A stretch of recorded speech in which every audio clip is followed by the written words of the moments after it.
Welcome to the Clonestar Podcast. I'm your host, Jodi Pickens, and today we're discussing the sound and soul of Star Trek Khan, the new audio drama that's reimagining one of Trek's most powerful legends.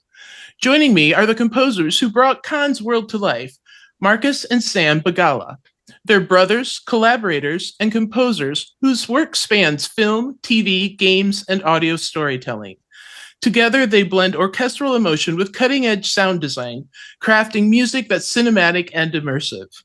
In Star Trek Khan, their score captures both the myth and the man, balancing power and vulnerability, legacy and loss, all through sound and music. Today, we'll talk about how they built that soundscape, the creative process behind it, and what it means to contribute to the musical legacy of Star Trek. Marcus, Sam, welcome to the Clonestar Podcast. Hey, thank you. Thanks so much for having us.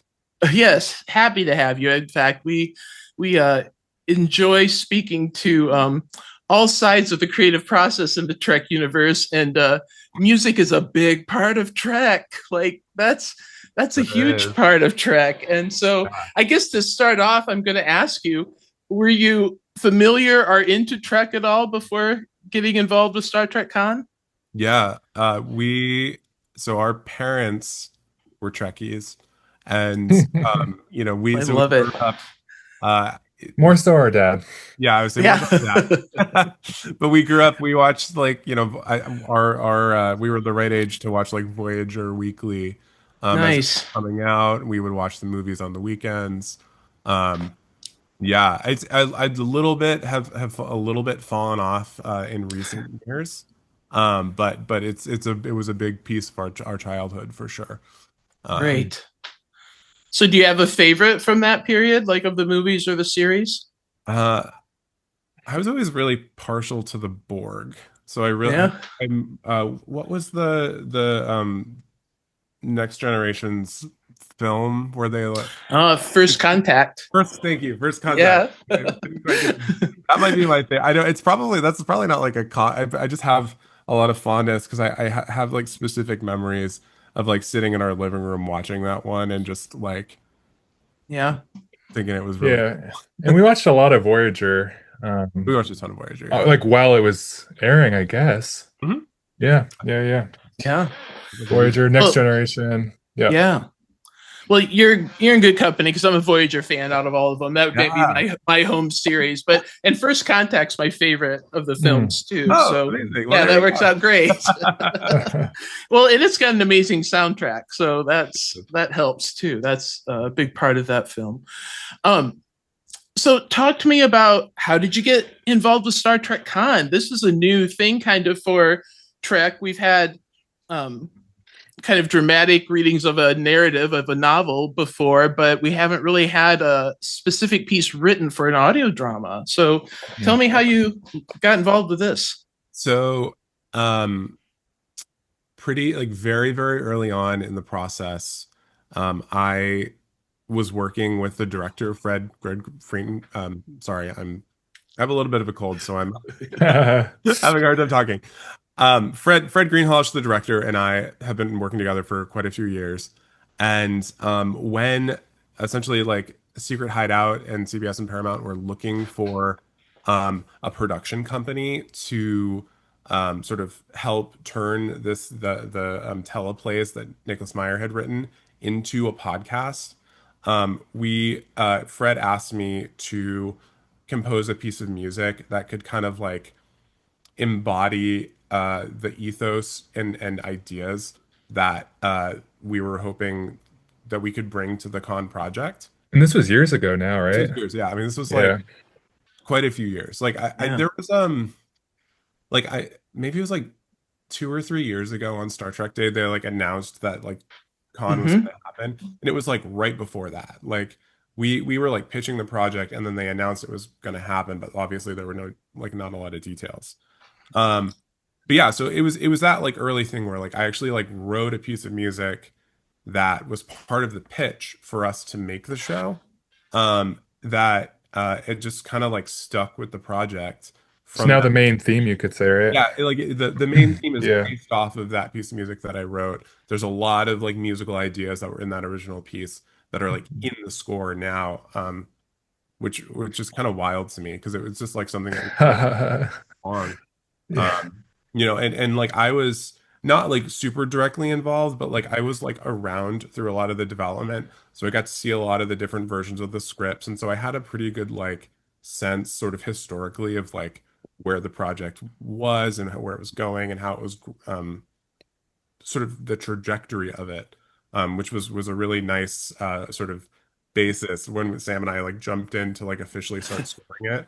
We Yeah. really Was like beginning of last year, right? We uh, started actually, right? yeah, well because we did the little like demo recording session last October, so it's been about a Yeah, year it's been since we about a really year of got development. but That's impressive. I mean, like, I think something that gets lost a little bit on the viewer side or the fan side of things with these creative pieces and entities is that these take years to develop, even to get off the ground. And then once you get that go ahead and it's set, then for you guys to jump in as composers and sound design, that to just have done that starting last year, that's wild to me. It's impressive too. So that's cool to know. No pressure, right? Like that's yeah.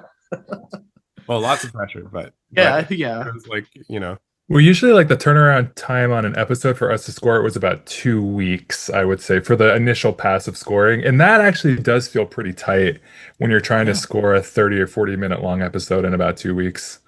Doable, but definitely have to yes, compose every day of those 2 weeks. Sure.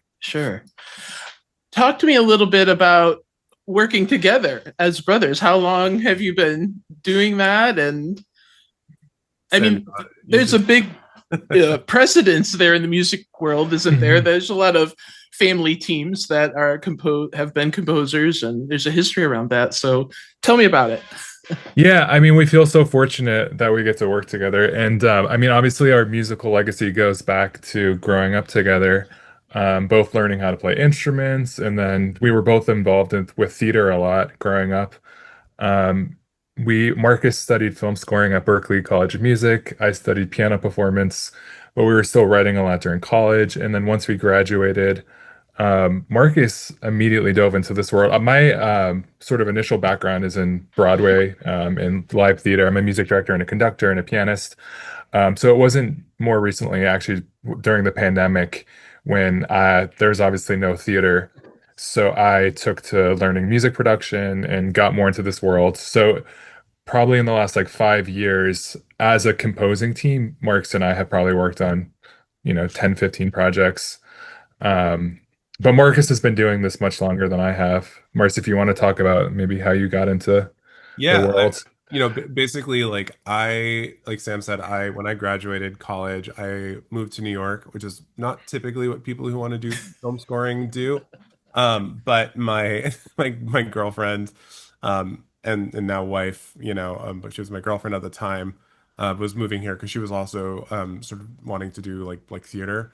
So I moved here and just sort of like by the luck of the draw, there was like one other Berkeley grad here who was working for this composer by the name of Marcelo Zarvos, and like I went and worked for Marcelo for a little bit, got to like cut my teeth, like working on some stuff. I worked on a Halle Berry show called Extant, and like a bunch like I worked on Ray Donovan, like a bunch of really cool stuff with Marcelo that sort of like gave me a taste of like how all this stuff works and like what like a professional like scoring shop like looks like.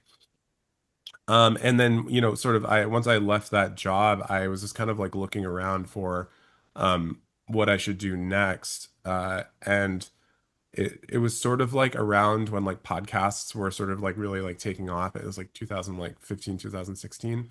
And I got a chance to write music for This American Life, like the radio show. And it was just like that was like kind of like the kicking off point where it's just like, oh, like I think I kind of understand like the just sort of inherently like the needs of this format, and I was a sort of a very successful collaboration with This American Life, and then I've just been kind of like in this like podcast space ever since. I mean, I also still like I still do movies and TV shows and stuff, but the podcast thing just took up a lot of space, just because I just kind of fell into it.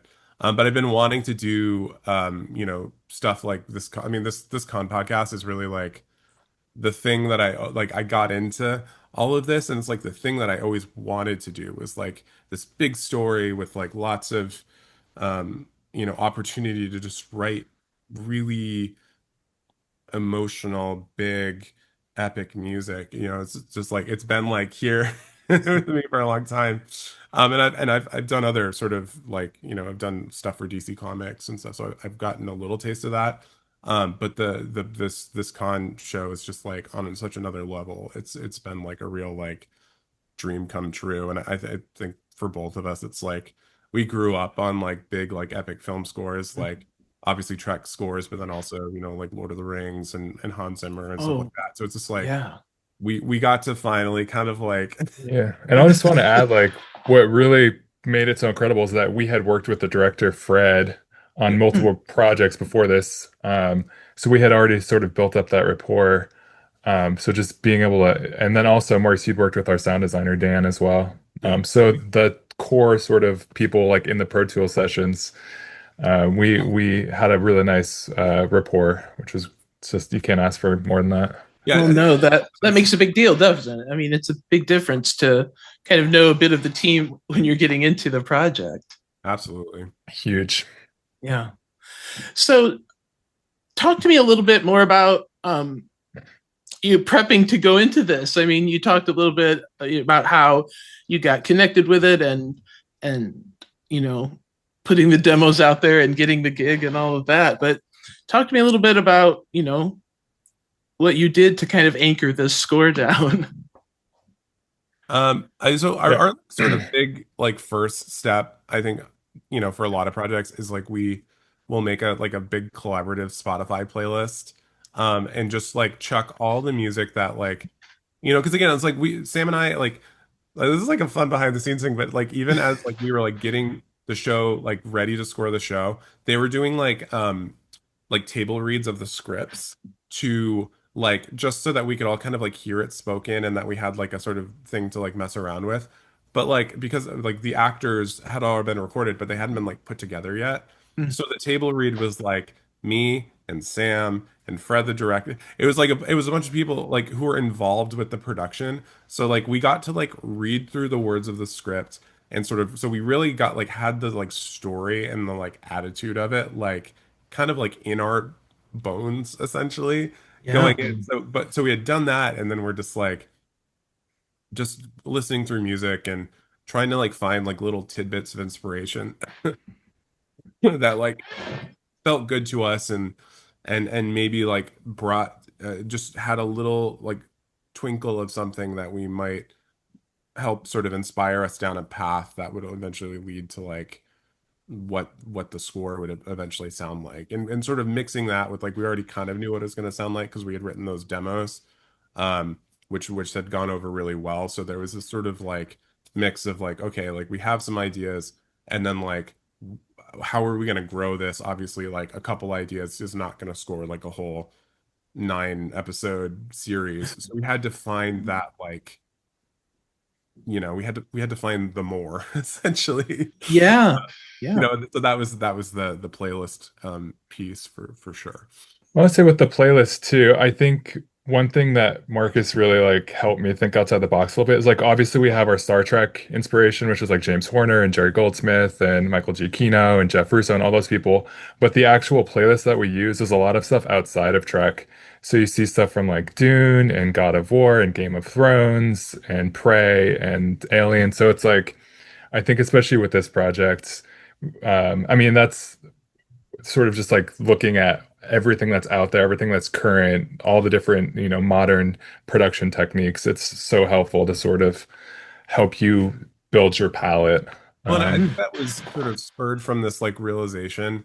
I can't remember. It was maybe Kirsten, the writer, had mentioned this to our director or something, but like because the protagonists of the story are like not like Starfleet characters, that there was like I'll call it like an opportunity to sort of explore a little further from like the typical Trek palette, because like so often it's like these stories are more hopeful, and the characters, there's less, I mean, not that there's not like emotional complexity and internal conflict and whatever, but there's just like Khan is like such a like a dark, you know, like being, that there is an opportunity, because really the music is like following Khan's story, an opportunity to sort of look a little further afield about like what we could bring into the world of Star Trek that will feel right to Khan and like help sort of support his like character arc,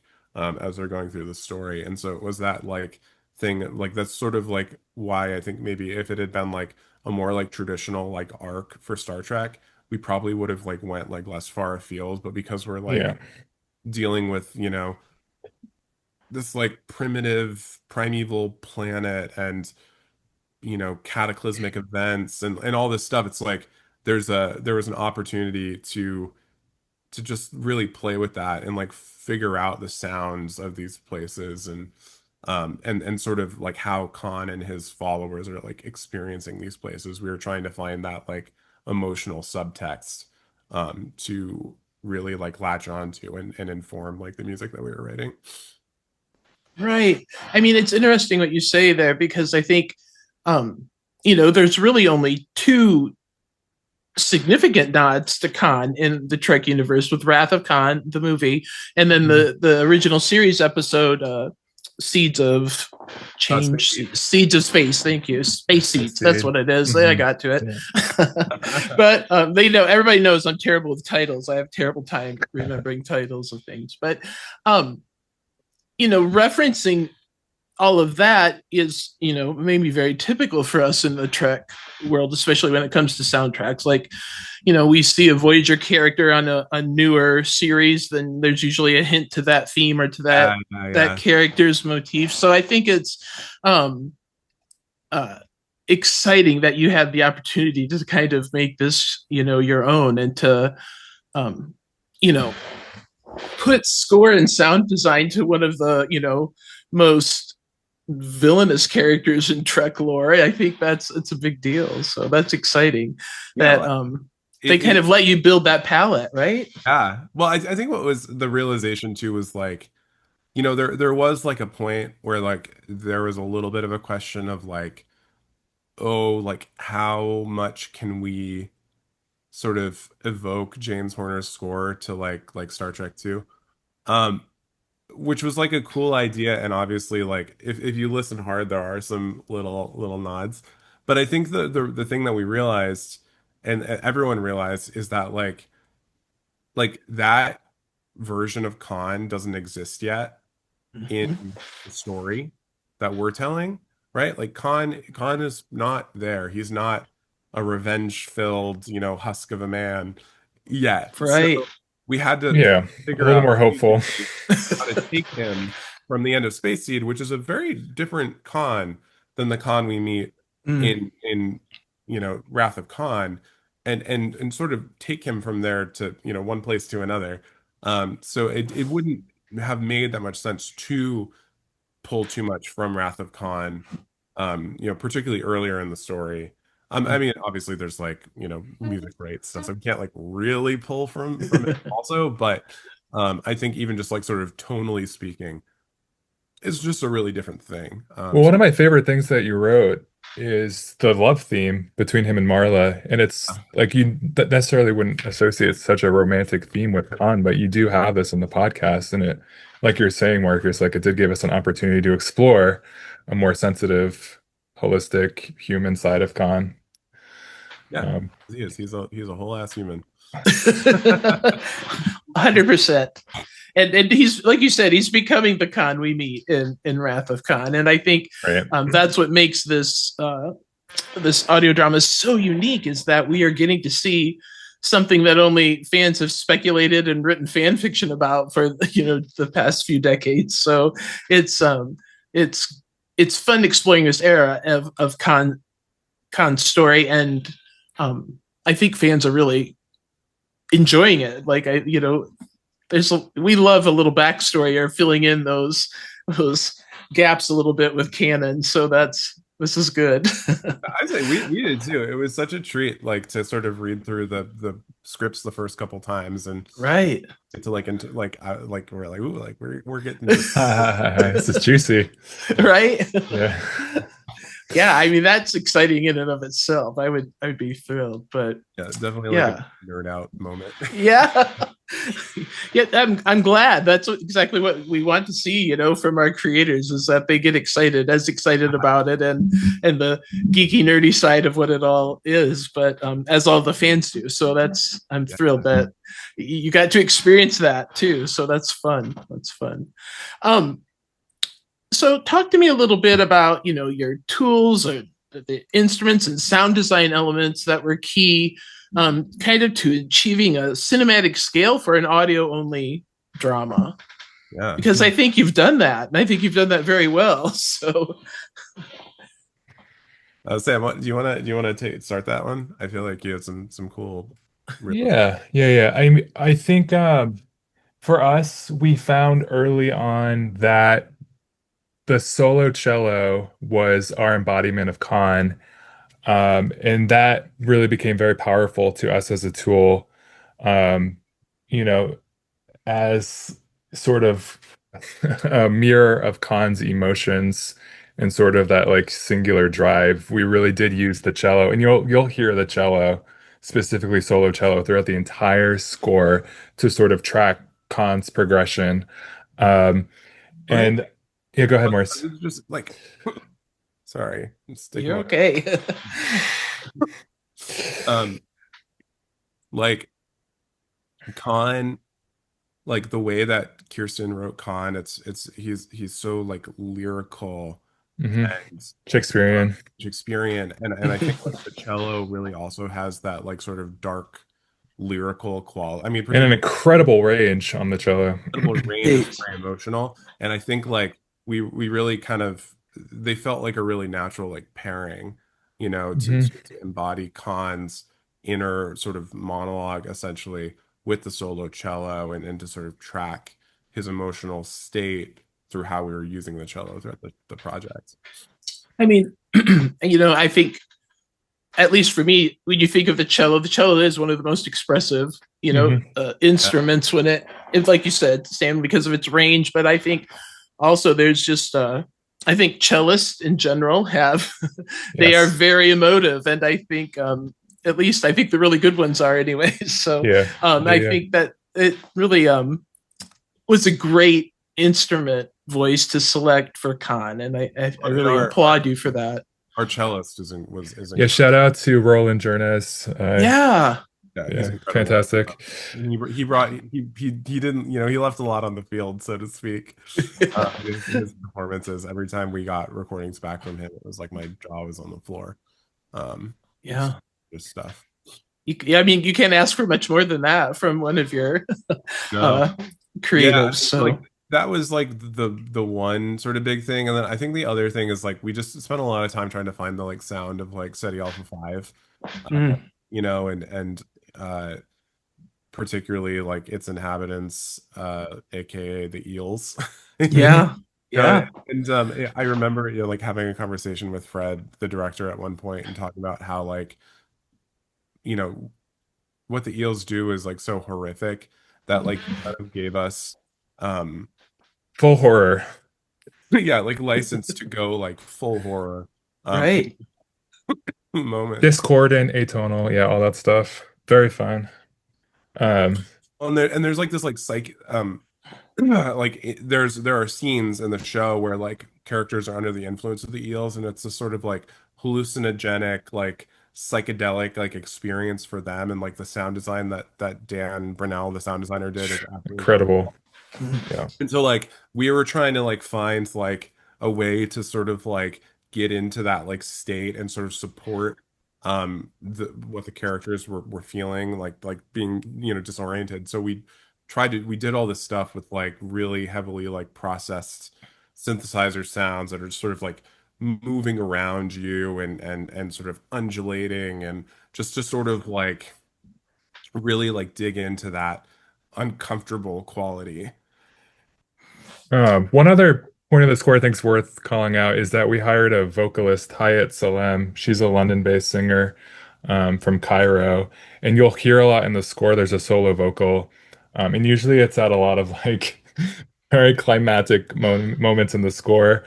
But I think that's also sort of an embodiment of uh, Khan as well. Morris, I don't know if you want to speak to that more too. Well, I mean, I think because of like where we're at with the release of the show, it's like a little bit spoilery too. Yeah, Like, We'll warn people. We'll warn the people. reason that Yeah. voice is there and she's there, is Yes. it will become clear as things become clearer in the story, like why this sort of female voice that's sort of like calling out Mhm. the space is sort of a big piece of our score. Sure. I do think it's there has to be some challenge because Khan is such a diverse character with his emotions and his interactions with people, and I think trying to find that range of when you talk about the cello obviously being something that's driving his theme, gives you that range, but then also having these intense moments with the vocalist, that's awesome. And I think it's it's impactful in the storytelling too, right? Yeah, At very much. least 100%. There's nothing more visceral than the sound of a human voice wailing. right. It Yeah. it gets us. I mean, it makes you kind of pay attention, and Yeah. I think we learned that from Hans Zimmer at an early age Yeah. with the score to Gladiator. oh Yeah. my gosh, yeah. Yeah. That's a good one. That's a really good one. So we're talking about the extremes of emotion. Let's talk about a little bit about Khan's humanity. How do you musically reflect, kind of that space where he's like the rest of us, right? I think the thing that he latched on to early on is that like so much of Khan's humanity is sort of like encouraged by the people that he surrounds himself with. Yeah. I think specifically Marla MacGyver's and their relationship is like a sort of like hopeful expression of who Khan perhaps wishes that he could be, right? And so our way of sort of bringing Khan's humanity to the forefront in a lot of ways was mostly sort of like how we were like mashing up like his music with the music of some of the other characters that we created, and how we would sort of like invert his themes to work within the context of Marla's music, of some of the younger augments who have a sort of More hopeful. Like I don't know if we're quite there yet, but Like like Joachim and Paolo, and Joachim's music is like a direct sort of growth of like Khan and Marlo's love theme, and so there is this sort of idea that like you see the thread between them, and how right. Joachim like, could be young, like positive Right. influence, and Khan's like the sort of side of Khan that wants to be like a benevolent leader. That's the side of him that those characters are sort of experiencing, and so we sort of see that sort of play out musically. Yeah, that's that's kind of for Khan, that humanity part of him and the influence of the people he's surrounded by, like you said, that's the side we haven't seen much of from him on screen. And I think this really was the new opportunity to shed some light on him and express that. And I think this being an audio drama and, with the soundtrack that you guys so masterfully provided, I think, we're experiencing something new as Trek fans, but also at the same time, really getting to know a character that's a big part of our lore. So Yeah. I just think it's sort of fascinating. Like, you talked to Kirsten, right? Like, yes, some of this, like hearing some of the stuff that like she like talked about, like, just like these like little like clues in like dialogue and like Wrath of Khan, like I've seen it brought up, like the like beloved wife comment, right? And yes, the, Nick, in writing Wrath of Khan sort of added that element in there, but then like that's very much not what we see in Space Seed. And sort of seeing again, it's like seeing like how we got from point A to point B and like the creativity that went into like the story that Nick Yeah. wrote. And I think like yeah, we're not trying to change anything that happens, but I think there is, like you're saying, where it's all the stuff that happens in between, the yes, how that all Yeah, happens. it's just I think That's like yeah. seeing the clues that are there in the original stuff, how Mhm. they sort of spun those out is like it's just so cool. Yeah, because it's one of the interesting things is seeing all the commentary coming back from people watching the show, and it's like, oh, they're humanizing Khan, they're making him, but it's like, yes, yes, hold on a second, Yeah. we'll No, show you the whole journey, but yes. The timeline's important. Timeline is always important when you're storytelling, especially in a universe as vast as Trek is and can right, be. So, right, I think people kind of need that reminder. With they're not getting the visual of seeing a younger Khan or a Khan pre Wrath of Khan, and I so like, right. getting them to acknowledge that through an audio only experience. You know, it's a new shoe for a lot of fans. Sure, yep, yep. And I think, but again, I say that saying I'm enjoying it. I'm enjoying the audio series immensely, and um, and all aspects that have gone into to telling this story. And I think you guys are a huge part of that, Thank you. in my opinion, right? My humble opinion. So the story, has themes of legacy and obsession and loss. And how do you take those ideas and express them, musically? Mhm. Mm. I mean, Yeah. this is like there's this one moment that I've sort of come back to. I can't say too much about it because it's like a spoiler, but sometimes it's by having almost no music. Like So there's like a important. moment, there's like a moment where like there's like one of the characters is just like feeling this like total like desolation. And I remember as I was working on this scene and I was like and it kind of there's like the arc of the scene or sort of scoring along, and then it sort of got to the end and it's this like real like sort of like explosion of like grief in the performance. And I was like trying things. I was like, well, I can go here, whatever. And then I was like, oh, I'm just gonna like pull it out. Yeah. And that was the most like effective move. But I do think like, we're always like looking for that like, because there's no visual, it's just like there's this the voices and the sound design and the music.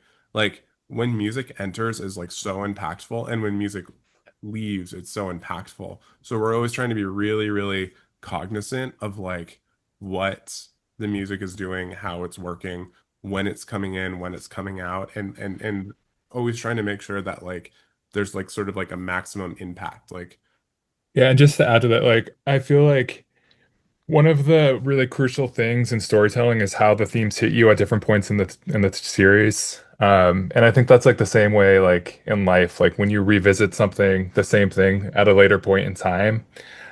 So, and Marcus, you were talking about this earlier, like the progression of themes through the series. So when you first hear something, it might relate to where the story's at, more hopeful, sense of possibility. But then at the end of the story, when you hear that same theme, it's gonna hit you so much harder because yeah, you know where you're at. You're hearing the same piece of music that's been reconfigured. So sort of that like potency of through line thematically that carries a lot of weight with it as the story changes. For us as composers, that's like our real like bread and butter, where you can replay the same piece of music but with so much more emotional poignancy. Mm-hmm. I love that you both talked about, like you just said, Sam, the importance of theme and being able to return or use that to express more of the story, but also then what you were talking about, Marcus, with the silence and the void of music or sound and how impactful that can be. And I think we even rely on that importance more in an audio drama presentation, because again, the visual's not there to help us you know translate that visually. But I think that's a little bit of a modern concept of using silence more as an impact, and I think I'm glad you guys are using it. So we'll take it. I mean, was it John Cage? Didn't he write that piece? That's like for 3 minutes and whatever. Yeah. And 4 minutes just and listen. 33. Yeah. There it is. Yeah, thank you. Just sit there in silence and listen. Yeah, no, I think like just sort of being like we're always trying to like first put ourselves in the characters, and like if I can feel or try to feel how they're feeling, and then I let that sort of flow through me to like how I'm composing the music that I'm writing, then the hope is that then like when an audience member listens, that then the sort of like input is the output, is that's always kind of how I'm thinking about it, is like I'm really sitting with what the characters are feeling and then trying to reflect that. And I think like that is sort of like our superpower in the context of like audio drama, is like we are in some ways like lifting heavier than we would in a film where like you can see the actor's face, Yeah. like we're sort of providing that like extra dimension of like understanding and sometimes it's subtext, sometimes it's just full on context, but yeah, which is that's the tricky line to thread, is when to know how much to pull. Yeah. Right. But this project is amazing because there's some places where we really get to pull. Yeah. Well, and I think it's a testament to the writing, right? Like, and I mean, and I'm so glad to hear that you guys got to be sit down with the scripts and really tear into them before, I mean, getting into the actual writing and composing. But, you got Kirsten Beyer and David Mack, who, co-authored this stuff and this piece. And I think it's, they're well renowned in our Trek world as writers, some fan faves there, but I think they really nailed this audio drama. And I think obviously the actors, doing the voices of these characters are amazing too, by far. But you kind of got the trifecta of what happening for you guys in this one. Like it's like worth. I'm very cognizant about this, but it's like there is a cap to how well we can do. Like based on the project has to, like, I can write pretty good music to a pretty good project, but like there is that sort of like ephemeral thing where it's like you can't actually overshoot the thing that you're working on, because then you're just not writing you're not doing your job as a composer. Yeah. And like this was such a satisfying project to work on because it was so fucking good. Yeah. It's just the acting, the writing, it's just like it's all there. And it's like when everything else is locked in, then it's like it really does like make our job so awesome, because then we're just trying to rise to the occasion and rise to the level of everybody else doing such amazing work. You don't want to let anyone down. Oh, sure. And it's like when these projects come along like that, like, another one that I worked on was the Harley Quinn and the Joker with Christina Ricci, and it was another one where it was just like everyone was like firing on all cylinders, and because of that, it meant that the work it's just everyone's doing their best work with it just makes everything sing in a way that like it's not a given. So it's really exciting when these projects do happen, that you really get to like stand up and be like, do this thing. Get to kind of like chant the "Let's go," right? I mean, they push you along, and that's wonderful. Con. Yeah, right. Which actually, I'll just say, I am part of that group that's chanting. Oh, nice! Listen, awesome. Like you listen really close, you can listen. So that is a perk of doing audio, that you can kind of insert yourself sometimes a little bit, maybe. No, I was like working on something, and like Fred, the director, like slacked me, and he's like, "Hey, do you have 5 minutes?" And I just got on. He's like, "Can you just like chant Khan?" I can do that, right? Yeah. That's Gladly. Awesome. I love that. Gladly, right? I'll happily do that. I want to ask, is there a cue or a moment that you're most proud of, or one that feels, quintessential to what you were trying to achieve?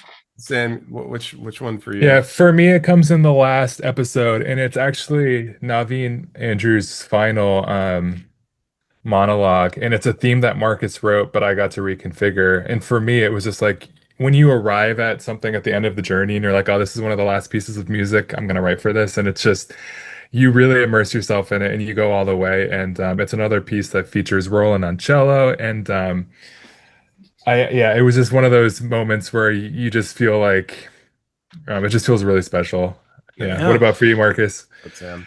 Yeah, it's. I mean, like, again, it's like I can't really say because it's like a little bit later, and there's some spoilers, but it's just like there's a big moment.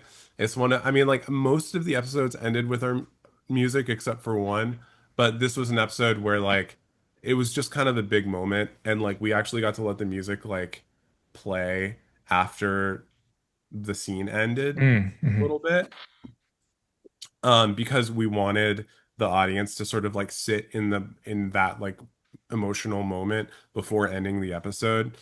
um and yeah, it was just it's a big moment of the show. I when I was working on it, I like sat my wife down and I was like, hey, I was like, can you just like listen to, like I'm this is a big moment, I'm just trying to like figure it out. And I hit play, and then I kind of like zoned out because it was like late at night and I was, ready to go to bed. Basically, but I was like jamming to get it out. And so I was kind of distracted, and then I looked up and she was crying. And Oh, yeah. like, Wow. I was like, oh, I think I nailed I it. think it's good. I I think it think worked. it's good. So- yeah, That's that, amazing. that's my like my favorite. I mean, if for no other reason, like I don't think I've ever seen my wife cry for music that I've written before. So like that was like a real like. That's powerful. That's really powerful. No, I'm That's excited for amazing. people to hear that episode. I mean, it's a heartbreaker, but it's a good I one. think that Yeah. one maybe next week, right? One or two more. Yeah. I think it's two more episodes. Yeah. Yeah, because right now we're on episode 5, just released. Yeah, episode 5 came Yeah. out yesterday. Yep. Yeah. Good. Good, good, good. So we talked a little bit about the musical legacy of Trek. So what does it feel like to or mean to you to contribute to Star Trek universe through music? Daunting. Daunting, I mean, some of Yeah. our favorite composers, right? have like this is it's really it's such a nerdy, and I know the movie has a very like mixed, um, sort of legacy in terms of just how people feel about it. But like I had the Troy soundtrack, like with Mhm. James Horner. It was one of my favorite soundtracks for a while because it's just this, you know um gorgeous, big, dramatic, epic score. um Mhm. and just specifically that one, but that one sticks in my head just because I remember I had it and I listened to it so much. But like obviously James Horner has just written so many things that we grew up with, and to sort of directly be like plugging into like a musical legacy for him was insane. you know like I got a chance to I had lunch with Nicholas Meyer and a couple other people pretty early in the process. And it was really great because as we were leaving, I kind of like just had like a little aside with him, and was, we were talking about music and James Horner's score for Wrath of Khan, and he kind of like just threw some ideas out, and again it was like like the real like nerdy moment where you're just like, holy shit, I'm like engaging with Nick, who is a A piece legend, of history. right? And Yeah. and and engaging with like someone who worked with James Horner, who is someone whose music meant a lot to me. And it's just like Mhm. you have that like real sense of like legacy in a way Mhm. that like there aren't that many other worlds that have quite that. Maybe Star Wars and Lord of Yeah, the like I'd Rings say and like it's a small thing. So getting to plug into that, and then like also like new track, like I Mhm. love Jeff Russo's Mhm. music. I think he's such a inventive, very like melodically oriented composer in a way that not a lot of composers, working in like modern film and television are. And like I loved going and listening to his scores for Discovery and the first season of Picard, Just sort of like plugging my brain into those things to make sure that like we had an understanding of like what like modern Trek feels like, right? Because that was the other thing that we were thinking about is like, of course, like, James Horner and Star Trek as a whole was a big thing, but also like there's all this like new music from the last like ten years. I'll say we pulled something specifically from Jeff. We actually used a sample library that he Oh created yeah. called Motifs, and you hear a lot of that signature Trek sound, like the sound of like the Yeah, like celeste. when we wanted to like evoke like the sound of Star Trek, we definitely went for like stuff from that library. And also the sound of the piano, which I feel like is a Jeff Russo thing. You hear that in more modern Trek scores, and we pulled that in. But that I think it's just again it's like there's such a volume of like incredible music that you definitely feel the like weight and the sort of like responsibility to sort of stand up and like do right by Trek as a whole or try to, and then also like I think again it's like we early on had these sort of little bumps from folks like Fred the director, and like Kirsten had some interesting, like again I think Kirsten was maybe the first one through Fred who sort of like said like, oh well, maybe like you don't have to worry too much about sounding like Star Trek because it's such a different story. Mhm. And like I wouldn't say that took the pressure off, but it what it did is it sort of unlocked our imaginations um to think, you know, how like what can we bring to this? And it allowed us to um creatively think about like how can we like add a little bit to the legacy, and that was a pretty awesome responsibility, like, to just, have, I mean, because like again, it's like talk about like legends. Like Kirsten is also a legend, like she's Mm, like so Right. accomplished, and she knows the world of yeah, Trek so well, and yeah. to get sort of like her And blessing David too, yeah. Mhm. kind of explore a little bit was like quite the like stamp of you know I don't know if like approval is the right word, but it just like that felt. Well, they trusted you, obviously, right? You got the gig, and now they were saying you kind of like, Yeah. here you go, paint your own picture, and then that's something. I don't know that a lot of folks get that opportunity when they're tied to a decades old franchise that just keeps Dude, growing. I was Mhm. always like, I was like, when are we gonna get the email when they Yeah, yeah. enough like Yeah. like when Yes, did it come? exactly. I was sure Always wait, yeah. every time an episode would go out for review or whatever, I'm like, Yeah. this is it, and then it never came. Like what Yeah. a like honestly, just like it was really. I think we got very little like negative note wise for the music. It was so overwhelmingly positive. It felt really That's good. great. It was a little, yeah, it was like a little bit like nerve-wracking at the beginning, but then like as we went along further, I was like, well, they must like it. I think they like it, and then Right. nice notes from who and all that. And that's the peril of a musician's life, isn't it? Always doubting and Yes. always wondering when Oh my the God. other shoe's Yeah. going to drop. So Yeah. I No, I love mean, my I God, though, love that. like it's, it really was just such a great um it's such a great project. Just Mhm. everyone was so wonderful, and again, it's Yeah. like I've worked on some big podcasts and stuff, but like I think this is probably the biggest thing I've ever worked on, and that was a real like what a banger. It's gonna be pretty hard to like, pretty hard to top this. It's a big initiation into the world of Star Trek, that's for sure, for you both. And I definitely think you've exceeded Thank you. the expectations there by far. I think this this audio drama, like I said earlier, is new, to fans. And I know it's a callback. There's a big history of audio drama in the development of radio and TV and all of that. But I think this callback to it through this digital age is going to open some doors. And I think it's going to open some opportunities for more storytelling within our Trek universe and maybe even other franchises universes. And I think it's good to be a part of setting that tone a bit, and I congratulate you on that, on being a part of that. That's exciting. We hope to do it again soon. Yeah, right. I hope you do too. That would be amazing.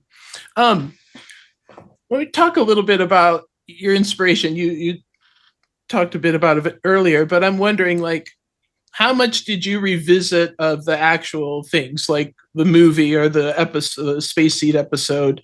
I know you talked about making the playlist to get, inspiration and, get some ideas for style or thematic material. But I think I'm just curious, how much Trek did you have to take in before diving into this?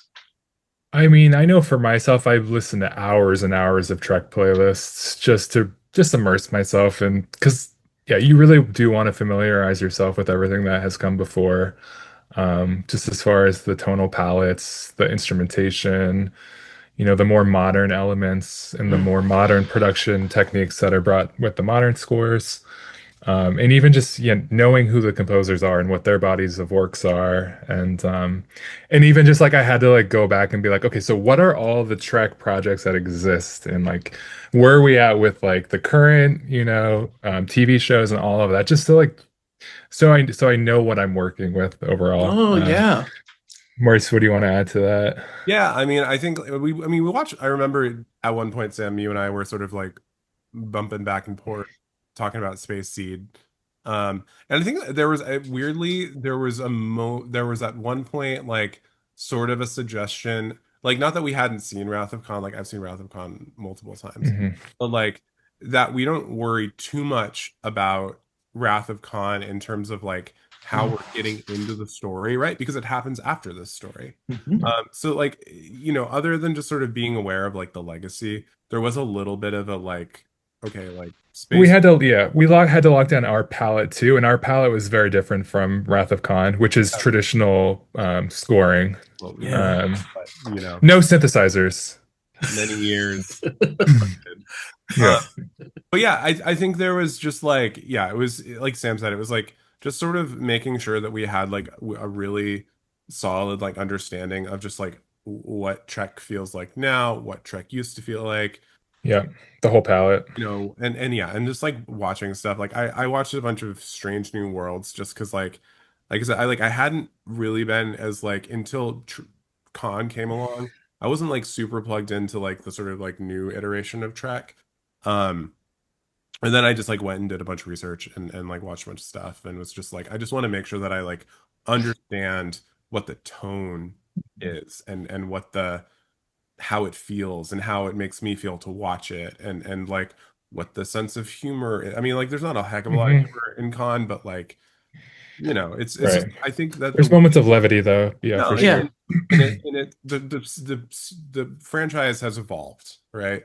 And I think there was just like a real sort of effort on our part to make sure that we understood where we are, where we've come from, and then like figure out like how we fit into that. So it was really just engaging with as much Trek stuff as we could, and then throwing it all out, and then just like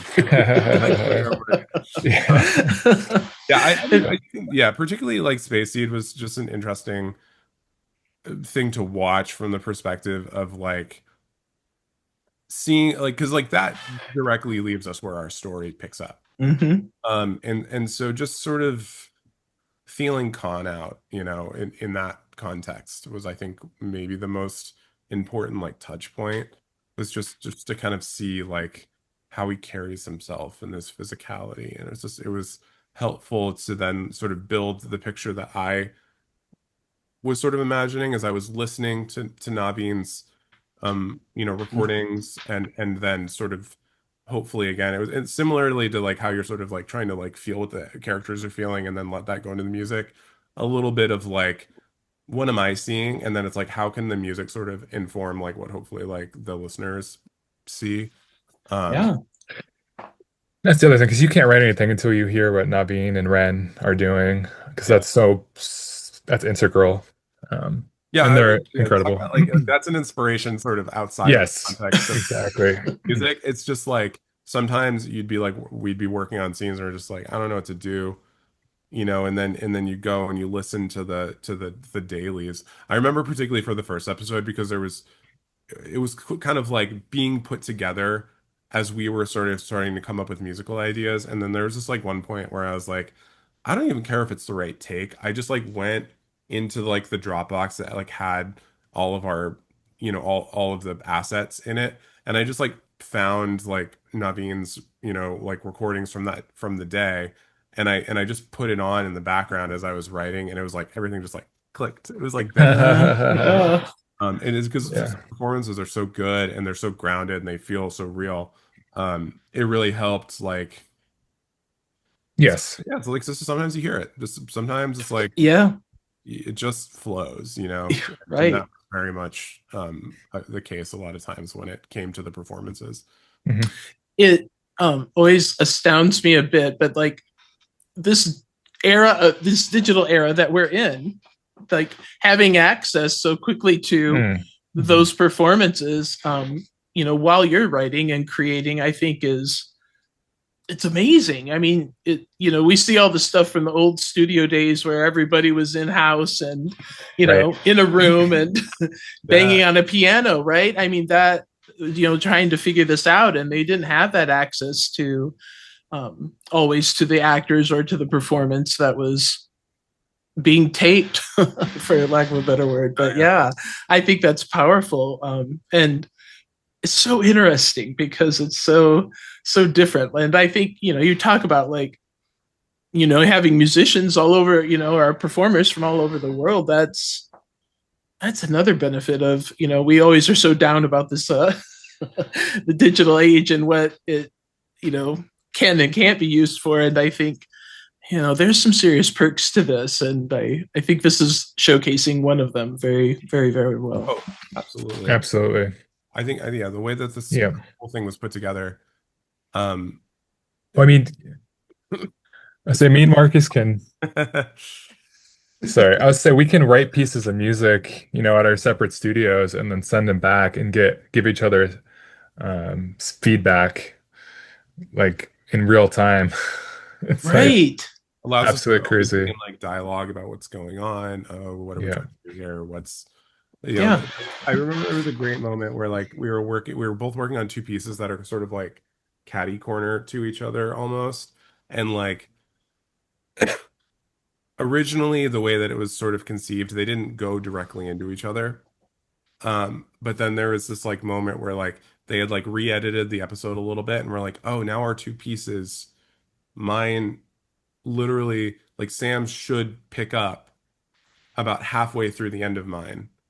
And we were like, well, let's see what happens. And we sort of edited them together. And it was like we had like written them. Like it was like this amazing moment. I was like, oh my God, this sounds so good. Like it just kind of worked. And I was like, oh, it's the brother thing. The brother thing came into play there. I mean, but because we were like we are relatively disparate in terms of space, and like I said, we're like talking on Slack or whatever and giving each other feedback and hearing each other's pieces. But there is a significant portion of this which is us sitting in dark rooms, composing. So those moments where it was sort of like a reminder of like the fact that we had like sort of built that like sort of shared understanding of the project and trying to do, when those were like very sort of like rewarding reminders that like we had done our homework, so to speak. Oh yeah. I mean, there's a lot to be said for that on-set communication part, right? Like that's really where a lot of that can stem from. And I think it's a rare thing, that we don't see a lot of writing duos that have huge success without having kind of that niche component to their styles and communication with each other. So that's great that you got to experience that on this soundtrack too. So that's even better, right? I have to ask, just because I know there are a lot of musicians out there in the Trek fandom, but talk to me about equipment and programs and things that you use to achieve this. Oh no, do you have another hour? It's a lot, isn't it? It's a lot more than I think people realize. No, I mean, so like we both, funnily, like we don't actually even use the same software. Like I'm a Cubase user. I mean, this is really like in the weeds, but like I had been working in Logic, which is what Sam uses, and then for a number of reasons, I decided to switch. And Khan was my first project. This was maybe a ballsy choice on my part, but I was like, I'm gonna switch for this. Khan was my first project using Cubase, which like I loved. But yeah, it's like, we both compose in DAWs, and then we have a workflow to work with our like soloists, so Sam mentioned Hyatt, the vocalist, and Roland, our cellist. There's also a wonderful violist, Greg Luce, who we recorded with sort of early on, and then his viola sort of showed up in a couple different places in the score. And I added quite a bit of piano, or not quite a bit, but a fair amount of piano. Yeah. Piano in there. Yeah. And then yeah, like I'm a bit of a synthesist, so like I have a bunch of synthesizers in my room. You can see, Yeah. behind me. Those like the SETI eel sounds were done on those. The score sounds, not the actual sound effects. Yeah. So yeah, so there's a bit of like analog synth. Actually, this synth right here is kind of fun. It's a why am I blanking on the name right now? That's embarrassing. An ARP 2600 clone, which like it was like an older synthesizer, but it's a lot of the like OG like Star Wars and Star Trek and like Doctor Who sounds were done on ARP 2600s. So it was kind of fun to like have that in the mix, and made a couple sounds in the show that we used for that. Shout out Uh, to, I'd say, like Pacific samples, Spitfire samples, orchestral tools. I mean, we use a lot of different sample libraries. yeah, Um, I mean, just sort of from a budget perspective, like the podcast does not have the budget of a TV show, so whereas Right. they record with orchestras for the TV shows, we did not have that luxury for this project. Next Um, time. Yeah.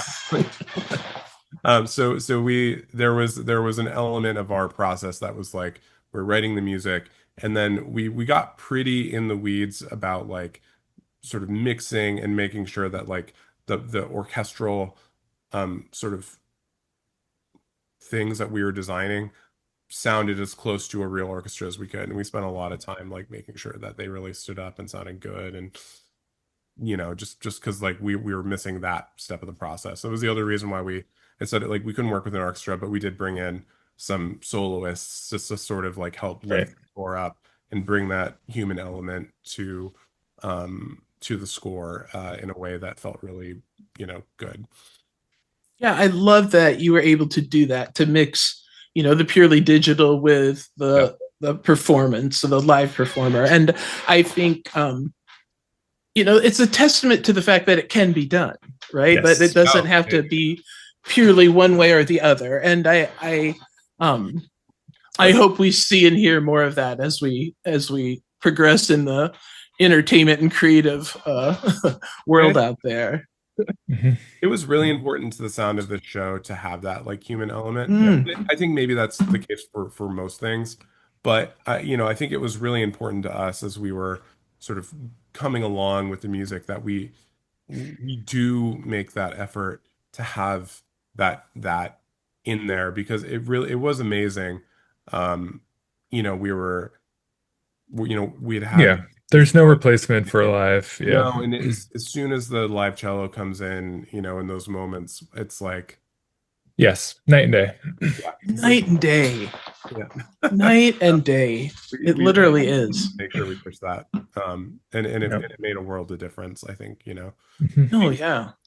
And it's also just like I think the reason that like I'm a film composer, podcast composer, whatever, is that like sort of the creative act by collaboration, both like Mhm. working with directors and sound designers and writers and all the folks who sort of put the thing together, and then on the music side, we get to collaborate with like our score mixer Will Malonis, who mixed a lot of the sort of bigger cues. He mixed like the credits music. Working with all these musicians, like that is sort of like to me, it's like you take, you know, my own work and then like it's like and Sam's work and by working both, like us working together and then working with other people, our work is better than anything we could have ever made just on our own. Um, and I think that's kind of like the spice of all of this, is it's a really collaborative art form. And you know, when you hear it all work together, it's like such a special thing. Yeah. I mean, I think if we don't have collaboration in the music side of things, we're doing something very wrong. And so I think that's wonderful to hear that you found that come so easily in this project. And I think it comes across. I think, you know, there's a level of trust and understanding what you're writing to and for, and who the listeners are going to be. You know, that all impacts, I believe, what comes across beyond the storytelling of the verbal storytelling that happens. I think it's such a fun piece, an element to anything that we watch and listen to. But I think you guys really, well, it's a new level in storytelling. And I think it's, you get to be a part of setting that bar, I think, a little bit here, because of this being a new genre in a way for people. Yeah, certainly hope so. Yeah, and it's been so fun for us just seeing the response, and just seeing that people are enjoying it, and that it's been captivating. So it's just so special and cool to be a part of. Yeah, I think you know, for me personally, I know we're currently only halfway through, you know, the story itself releasing, but I'm hoping they tell us that more is on the horizon and some other component. And you know, it's been fun, and it's a different spin, a different lane than the traditional podcast, right? Than, you know, just talking heads out there, you know, right? But this has been a lot of fun, and I'm thrilled that you were a part of it. Tell me a little bit about, is there going to be a soundtrack release? There's it. I'm just going to ask. Are we crossing our fingers and hoping there will be? There's nothing official to say about that as of yet. Other than that, like, we're hopeful that we can figure that out. Good. But yeah, hopefully. So this is just a call out to everybody listening to start, you know, sending me emails and putting posts and doing what we do best as the Trekkies out there in the world. So yeah, we love a soundtrack. That's the deal. You know, we just do. And that's a big part of the fandom. And yeah. So I hope we get one, because I really would love to hear that as a standalone, you know. Fingers crossed. Just talking to you, Paramount. That's all I'm doing. That's all that I do here. Yeah. Talk to me a little bit about, you know, what projects or what's on your radar next, if you can. I mean, a lot of people tell us we've got stuff, but we can't talk about it. Yeah.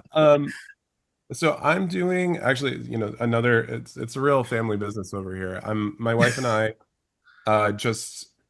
we can't say too much about it, but we are working on a song for the there's a Batman podcast, sort of in similar vein to Khan. It's also directed by Fred, who directed Khan. Batman podcast is coming out later this year. That had a song in it that they needed somebody to write. So my wife and I wrote that, and we're in the process of producing that, which is very great. Would also be remiss not to mention a documentary that I scored and Sam wrote some additional music for. Just came out on the History Channel. It's called Clemente. It's about Roberto Clemente, the baseball player. It's a wonderful documentary. It's on streaming on the History Channel now. I think it's also maybe still in rotation if you're watching, you know, TV, you know, linearly still. Yeah, I think those are the two big things that I have that are talk about. Sure, good. So to speak. I don't know. Yeah, that's exciting. What about Sam? What about for you? What's going on? What's next? Upcoming things for me are back to my sort of daytime job as a pianist. So have some shows at Hamilton on Broadway in New York, and then I'm doing Kimberly Akimbo in Philadelphia, and then I'll play for the Christmas Spectacular at Radio City Music Hall this winter. So I mean, I'm a musician, and I love playing music. So back to those things. No composing projects at the moment, but hopefully with all the Trek stuff that's been buzzing with Marcus and I, more things to come. We're working. Right. Good. I hope so. We don't have the soundtrack yet, but do you have work out there? Like, is there a website or a Spotify or anywhere we can find what you guys are doing? Yeah, so we both have websites. If you search our names on Spotify, there's definitely some soundtracks of our previous work. I will say it's funny, like I've had like orchestral music like in my background for a long time. There's not a heck of a lot of it that I've actually released. So like the primary amount of music that I've written and is out there is like sort of more in like the documentary space. Yeah. There's that's sort of what's out there. We've also posted a couple of the tracks from Star Trek on our socials, so if folks can check those out, or you just want to hear like a little preview of what we're hoping for. Yeah. Where can we find you guys on the socials? SamuelBagala.com is my website. Is yours your name too, Marcus? Oh, yeah. MarcusBagala.com. Yeah.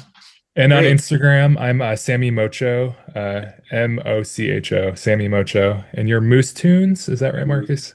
Nice. I love it. Take it. Right. And that is like a very old moniker that is just sort of stuck. Sometimes you just got to go with it, right? Like you're just like, okay, this is it. This is what I'm doing. Yeah, but I also, if you just search our names on Instagram, they'll pop up. Yeah, absolutely. Well, before we wrap up, is there anything you want to say about what you hope fans take away from maybe Khan in general, but maybe in particular what you've achieved with the soundtrack? I think. Go ahead, Marcus. You go. I was to say that I hope, just like with any piece of work of art, that they leave feeling something. And that really can mean a lot of different things, because that's the beauty of art, that maybe they've been moved in some way, maybe they've been challenged in some way, maybe they're left with some questions, maybe they have a new conception, any of those things. And if the music helped them really feel something, then I think we did our job.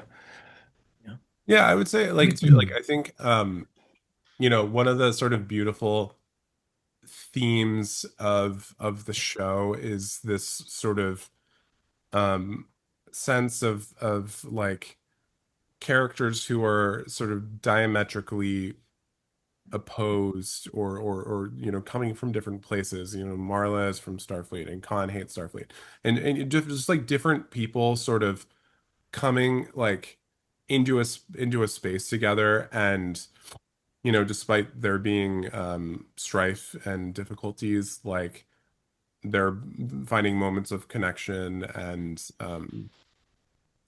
joy and whatever, despite all the adversity. I think like that is somewhat of a thread throughout all of Star Trek, and so I think like my hope is that when people engage with Star Trek and Star Trek as a whole, and also Star Trek Con, that like you do kind of walk out with a little bit of that like sense of like the collective good, optimism, hope, optimism. Right. Even in a dark story like Khan, I think there's real like sort of beauty and there's some hopefulness sort of tucked into the darkness that I think Kirsten and David really masterfully. They did that with the framework. Yeah, absolutely. Worked into the story in a way that it's like obviously we know how it ends, but there's still maybe some surprises and some pathos and just general like when you talk. There's all this show talks about like legacy and lore, and I think that gets to the heart of all that. Yeah, absolutely. Yeah. Oh, it certainly does. Well, I think you both, like I said, I can't speak it highly enough of I think what you achieved in this score, and I do think hope and that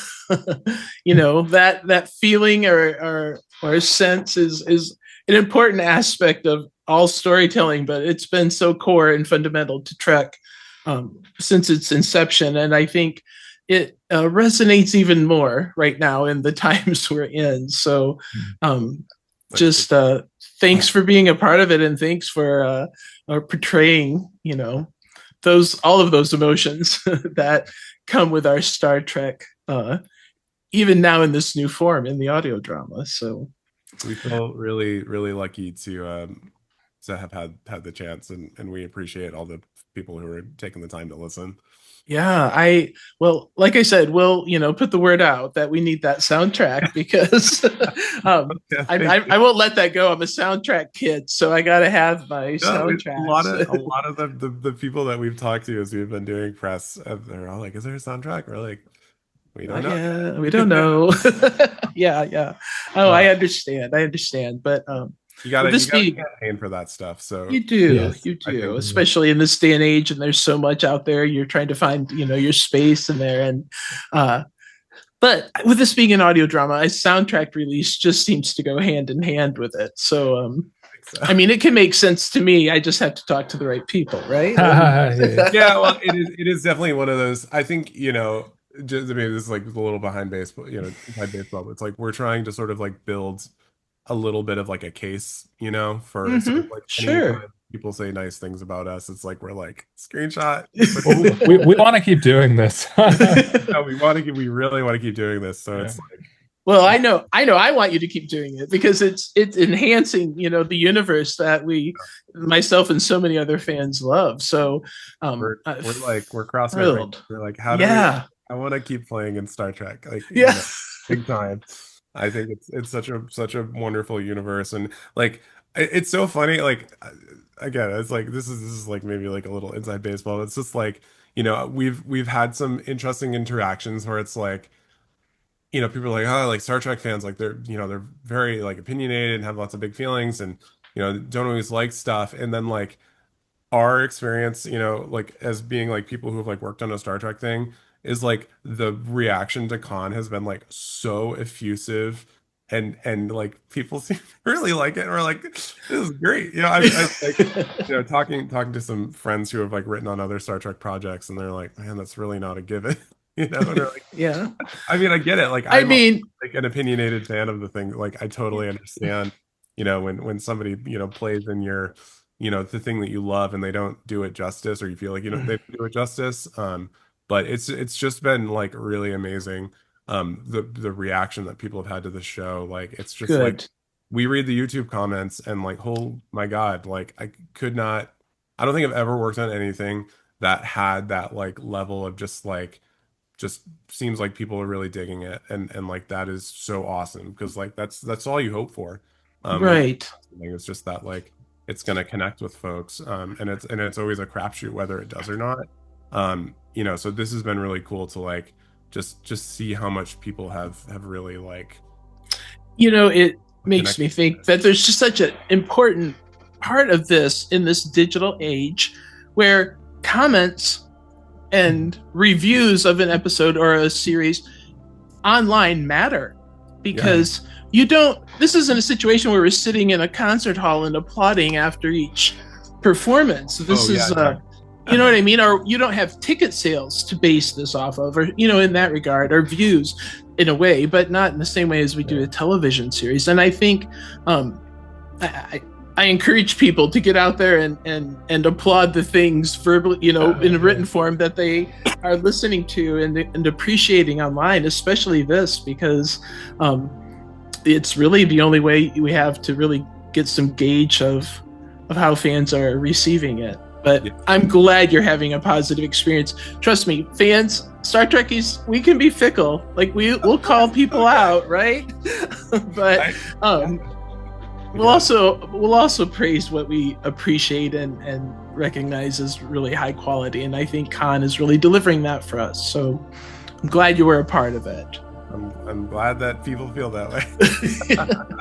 Oh, I hope we'll hear more from both of you in the future, and fingers crossed, right? But I'm gonna just say a huge thank you to Marcus and Sam Bagala for joining me and sharing how they brought the music of Star Trek Khan to life. Music has always been the heartbeat of Star Trek, from the hopeful themes that carried us among the stars to the darker, more intimate scores that remind us of our own humanity. It's the sound that connects us to the story, the emotion, and the adventure. And just like the music that ties the Star Trek universe together, this community thrives when we stay connected too. So if you enjoyed this conversation, be sure to visit ClonestarPodcast.com to catch up on past episodes, exclusive interviews, and behind-the-scenes features. Don't forget to like, comment, and share this episode with your fellow Trek fans, and subscribe wherever you listen so you never miss an episode. If you're enjoying the show, please take a moment to leave a review on your favorite podcast platform. It really helps more listeners find our crew.